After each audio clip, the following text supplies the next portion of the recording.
all financial decisions have always been impacted by uncertainty, and there will always be. In the very essence, a financial decision, a financial investment, it's a simple trade-off between certainty and uncertainty. Nobody can predict the future, but here we are facing really a perfect storm. We have an unprecedented volume of stresses that are impacting the global economic system.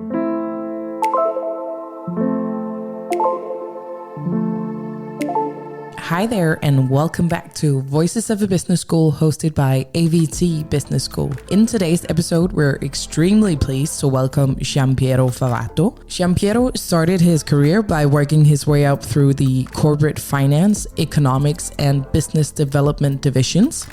And with more than 20 years of experience in the corporate sector, he moved his expertise to academia. For over a decade, Giampiero have now dived deep into the factor of valuation under uncertainty and how one copes with financial uncertainty. Together with AVT's own Jesper Bergman, Giampiero touch base with the basic trade-offs between certainty and uncertainty, how one navigates the stresses in uncertain times, because one thing is financial risk.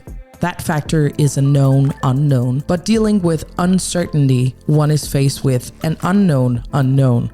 And therefore, to cope, one will have to go that one step further. Companies have to become more transparent. Managers have to analyze, obtain information, and predict. Investors have to build expectations and nonetheless project expected outcomes. And that is what today's episode revolves around. So tag along if you're interested in a talk around the issue of financial uncertainty, at least the increase in the level of uncertainty we have been faced with in recent years. Now I'll leave the experts to dive further into these topics. So a warm welcome to Giampiero and Jesper. Let's dive into it. A warm welcome to all listeners tapping into the AVT podcast. Today I have the privilege of interviewing one of my favorite professors here at AVT Business Schools. Giampiero Favato is working out of Kingston University and the business school there, and he's helping us with a topic around accounting and finance in particular. So he's providing a solid understanding of accounting and finance principles to our MBA students and corporates that we work with once they engage with us. So it's a great privilege, and welcome, Giampiero. I would just like to start with asking you, what's some of the things that's top of your mind as you go through your daily life, so to speak? Thank you, Jesper. It's a pleasure to be here, and I'm particularly happy to have the opportunity to talk about uncertainty.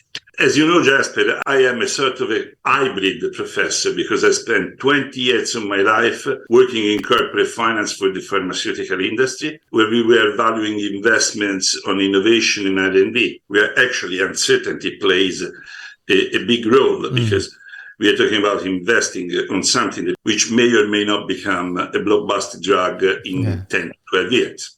Then when I moved to academia, this kind of problem stuck. And I've been researching for over a decade about uncertainty and the way that we can cope with uncertainty. At the beginning, what I would like to say is that all financial decisions have always been impacted by uncertainty, and there will always be. In the very essence, a financial decision, a financial investment, it's a simple trade-off between certainty, which is cash, the capital that you have to invest now, and uncertainty, which are the future cash flow that the investment is going to generate. And in order to make a decision, the investor has to make a sort of an idea, has to have an idea of the expected outcomes. For example, if you make an investment on a new product, you need to build a sort of a expectation of what the demand is going to be for the product in the future. And this is true for everyone. Let me make a few examples. When MBA students join a program, they make their decision based on the expectation of being better prepared, essentially earn a better salary over their career. And when investors decide to put money on new products, they do that on the basis of the expected gain. So in order to make evaluation of any investment, you have to make a prediction about what the outcome is going to be. As a tribute to the AVT University in Copenhagen, I want to quote a Danish physicist and winner of the Nobel Prize, Niels Bohr. Niels Bohr once said that prediction is difficult, especially when it's about the future. And this is true because nobody can predict the future. There is always a component of risk and unknown. The problem is that when this sense of discomfort in projecting expected outcomes becomes really strong, this has an impact. And the increase of level of uncertainty that we have seen in the recent years actually made it very difficult trying to project a possible future for an investment. Of course, I don't want to be boring, but I have to be because I'm an academic. I need to define uncertainty. Because when you read about uncertainty in the newspaper, on the magazine, and also some esteemed colleagues, sometimes the lay definition of uncertainty combines two kinds of unknowns that in finance we tend to keep very separate. One is risk, but the risk is a known unknown. You know that they could go wrong. The problem with uncertainty is that it is an unknown unknown. All the possible things that can go wrong, but that you don't know about. The difference between risk and uncertainty is the same as fear and anxiety. You're afraid of spiders. You are afraid of dark. So you know what you're afraid about. But anxiety is a more generalized sensation that makes you uncomfortable, but you don't really know what's the source of anxiety. This is what we call uncertainty. And it's very important to make this distinction because risk, opposite to anxiety, can be modeled with probabilities and up to a certain extent can be hedged. So makes a forward-looking decision very difficult. Are there then more factors, both the known unknowns and the unknown unknowns? Is it the sheer number of factors that are in both categories, basically, changing the decisions or the uncertainty about the decisions? Or how do you view it? Well, Jasper, the problem that we are dealing with uncertainty, the unknown unknowns right now, is a sheer volume and the intensity and the global impact of those. I don't want to quote a movie, but here we are facing really a perfect storm. We have an unprecedented volume of stresses that are impacting the global economic system. First of all, to the environment. Over the past couple of years, we had infection diseases, a virus, COVID-19. We have an unprecedented political crisis. We are talking again about the potential use of nuclear weapon. It looks like to watch a movie with JFK and the Cuban crisis. But the other point is not very commonly addressed, but is extremely important, is that when you look at the literature, the empirical analysis of uncertainty says that uncertainty hits particularly hard economies that were already in recession. And of course, all those sources of uncertainty have an impact on the way that the economy reacts and the damage for the economy. But I think evaluations go down on businesses, etc. Many companies argue, that's where you need to step up. That's where you need to basically invest, both in terms of them giving a cheaper price for another company, or the best time rather than trying to invest on the high side. But do you see that happening in this day and age as we speak? Or because I think the numbers that I've seen, at least in terms of M&As and so forth, are not very high at the moment. You're absolutely right.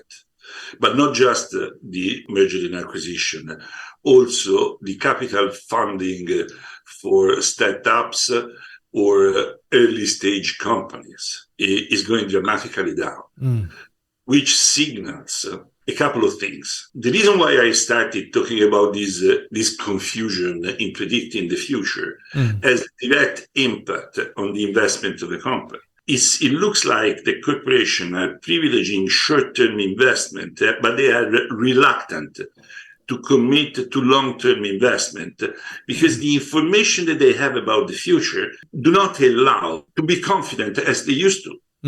In order to do that, also private investors want to be compensated for this incremental uncertainty with higher rates of return that are very difficult to meet. I have seen biotechnology sector in every crisis, the sort of safe haven for investors were pharmaceutical industry and biotechnology. The number of small biotechs that they're declaring bankruptcy because they can no longer get funds from the market has never been so high. So the long-term expectation of these returns is somehow reducing the investment, especially in innovation.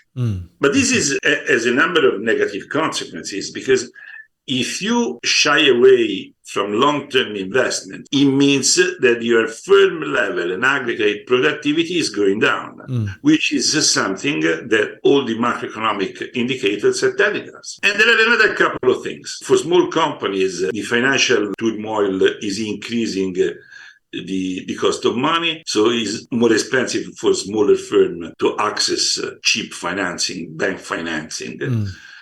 On the other hand, there is a higher volatility of the stock market. As a result, it's kind of funny because apparently the response of companies to this uncertainty is to increase level of cash, but increase of a factor of 10. Right.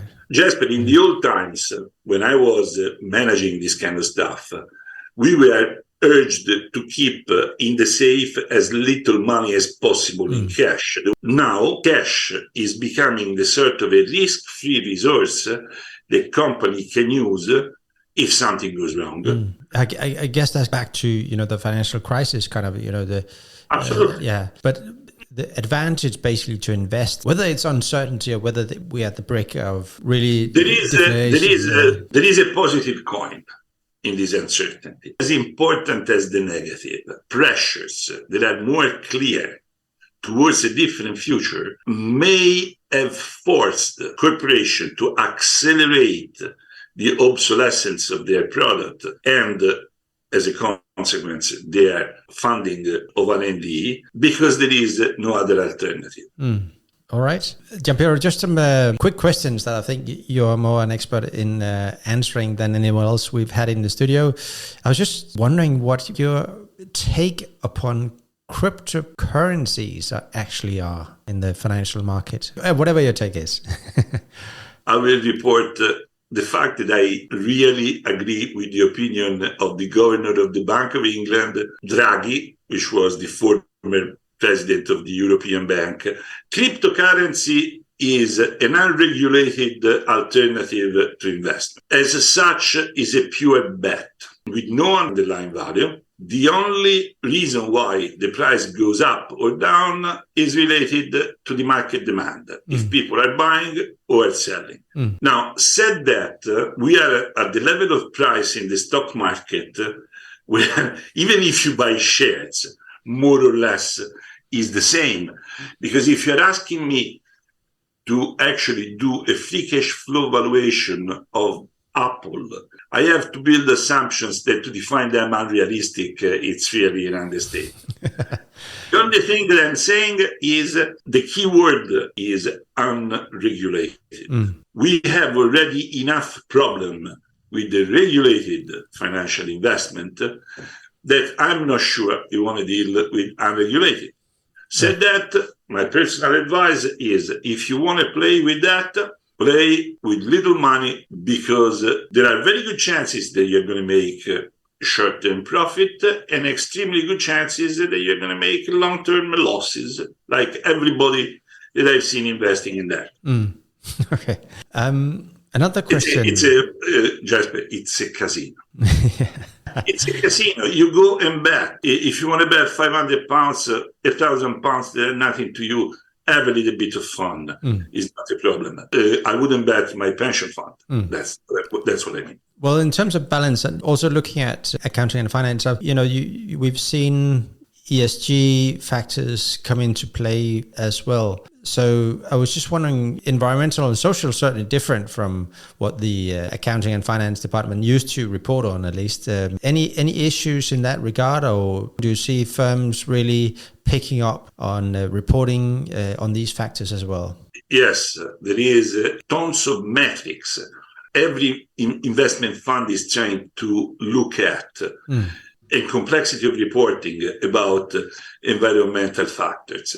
The problem is that there is a substantial difference between what you see in the markets, like if I wanted to make a sure bet, I was going to buy last year shares of oil companies because I knew that with this price discrimination, I was going to make a significant profit.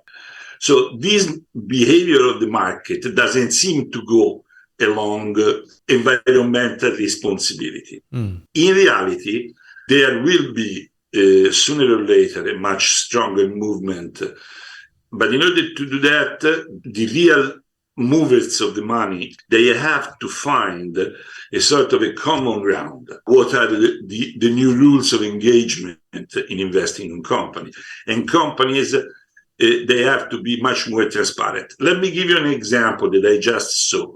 Mercedes, which is the financial owner of Mercedes-Benz, changed a sort of a revolving debt financing of significant 11 or 13 billion euro into this kind of sustainable loans. Those sustainable loans are structured in a way that are linked to the environmental performance of the company. The better the company performs, the lower is the interest rate. And the reason is, as an investor, I get the benefit of the environmental improvement and some money back.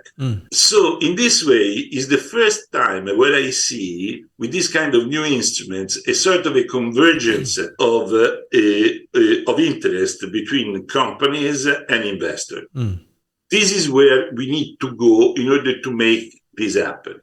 The other point that is going to connect vertically is going to be taxation. If those metrics are going to be strong enough to allow the countries to tax differently the good and the bad from an environmental standpoint, at that point, we have a structure. I don't think that we are very far from there. There is a very strong movement about that. In my class at AVT, we talk about uncertainty. We lay down the foundations of how do you want to navigate. There is a way to deal with the uncertainty. Well, first of all, it's impossible to remove all economic uncertainty, like it's impossible to remove risk, because if you make an investment that has no risk and no uncertainty, it has no return. You need the risk and uncertainty. What in financial terms this spike of uncertainty actually meant is that this is the death of the NPV as a measure of investing. But the problem of the net present value is that you make an investment, then you project a series of cash flow that are set in stone. Even if they're probabilized, it doesn't matter. You discount everything back, and if the discounted free cash flow are higher than the investment, you go ahead. It's no longer possible to do that. We need to include uncertainty into that.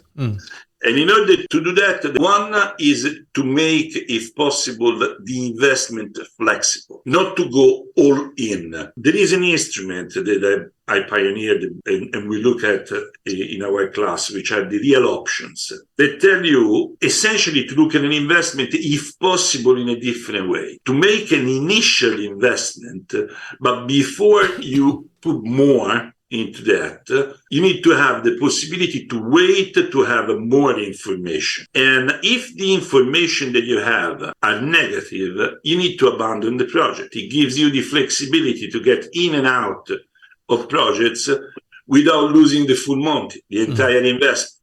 It makes, if you want me to be a little bit more elegant, it makes the investment a little bit less irreversible. I guess with also new ventures for businesses, I mean, new innovation or business models changes or whatever they might come up with, evaluating then looking at the cash flow, that's also where firms struggle. as I... Absolutely. Yeah.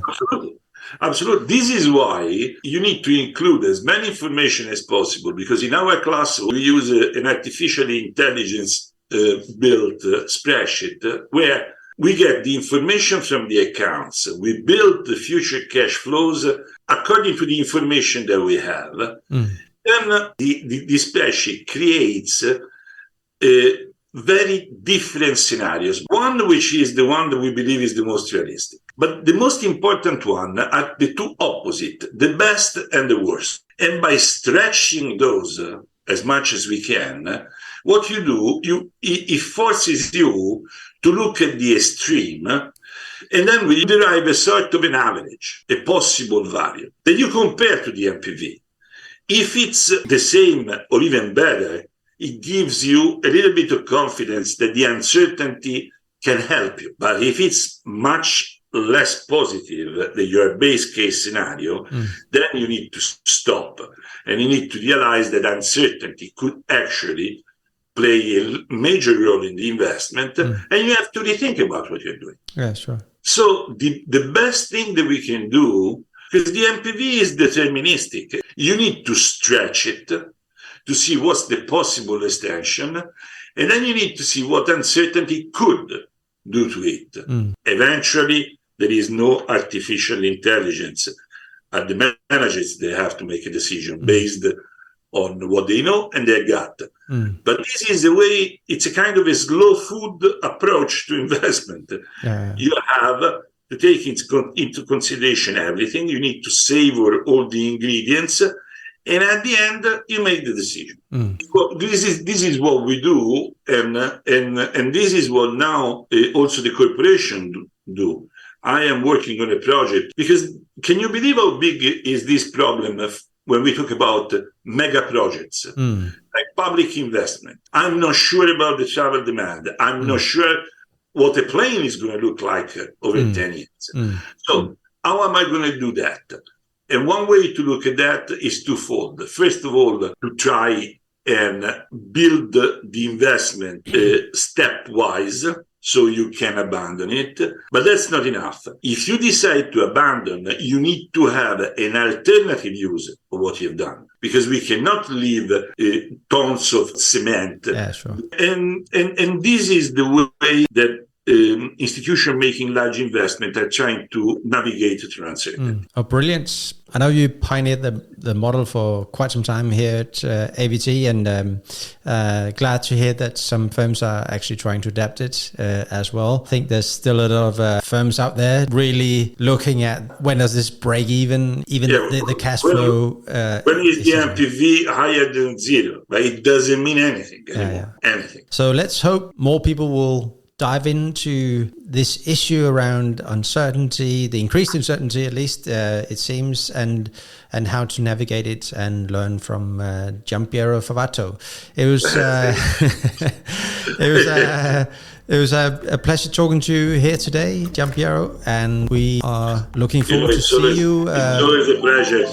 Soon again, Giampiero. Absolutely. So take care, and thank you very much. You too. Thank you for having me.